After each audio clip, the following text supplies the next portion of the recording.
Well, the silly season is here, but that doesn't mean we need to waste more food than we buy for festivities. I'm now joined by Karen Heron, CEO of Earth Probiotic, for some practical tips on how to reduce food waste. Karen, thank you so much for your time. Good morning to you. Give us some stats and numbers here.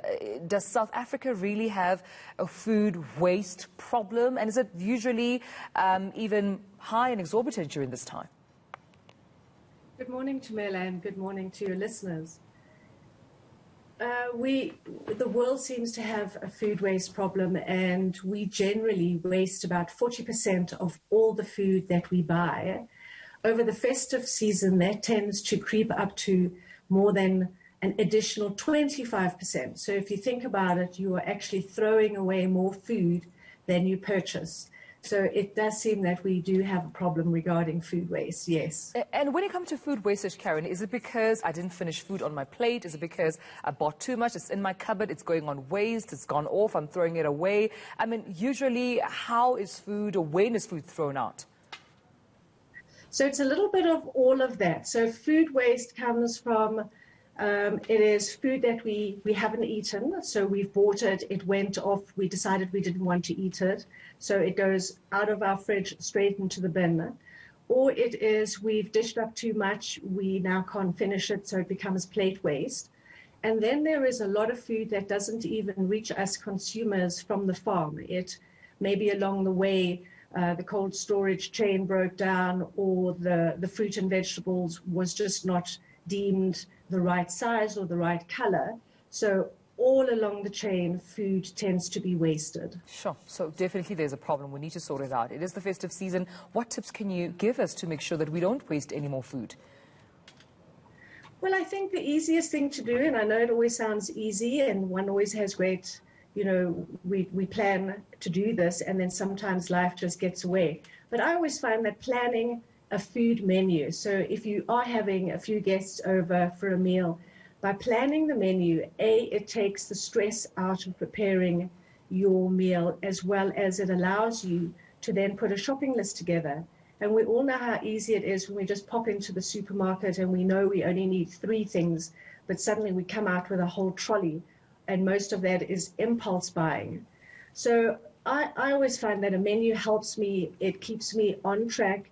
I then only buy mostly what I need, and that in itself tends to lead to less wastage, because you haven't bought all those additional items that you've impulsively bought and then you've forgotten about, because food can easily hide in the back of your fridge, and then suddenly you've forgotten about that, those 4, let's say those 4 juicy fruits that you kind of had a plan in the supermarket, but now you've completely forgotten what to do with it. Yeah. And just speaking of that, we know that even particularly during the festive season, there are stock fells whereby it's collection time. You've been saving up, you and your group of friends, or a group of, some of your members in the stock fell, and now there's so much food in bulk that's been shared at this time. Is it usually advisable to have so much food, in your household, in your, access, just in your vicinity? Or what should you do then to substitute that if it's a lot of food? Well, I think if you've cooked the food, then that becomes a little bit of a challenge, but also it becomes a good challenge, because now you have the opportunity to pop them into containers and then either freeze them if you are able to, or pop them into containers and give them out. So, whoever's participated in that meal, they can then take it home. And of course, the cherry on the cake is that whoever is the cook for the next meal now has all these lovely leftovers, and it will take very little effort to put together a nutritious meal from all these leftover meals that have been cooked or provided. Yeah. And it is easy. You don't want to be that host that hasn't prepared enough. So it is in our culture to always add an extra dish or another something to the meal, even though we in our mind we know that what we have prepared or planned is enough. We do it anyway. Right. And I suppose, Karen, it's also, good to bear in mind that in as much as it is the festive season and we're talking about food wastage, there are equally people that need food, that could use those foods. So packaging it away, giving some away, planning to give to charity might just be another good option there. Very much so.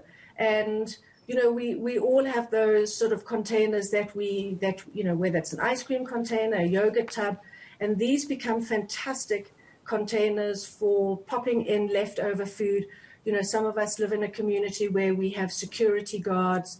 They can be gifted this food. And of course, there is, you know, as you say, homeless people, people who would, you know, give anything to have, to share in your meal that you have prepared. And, you know, we always say that, you know, you feed people, you feed animals, and then you feed soil. So I think if you think about it that way, right, then you will find ways of donating your food that you no longer will be able to eat. Well, great advice there. Thank you so much, Karen Herron, for talking to us.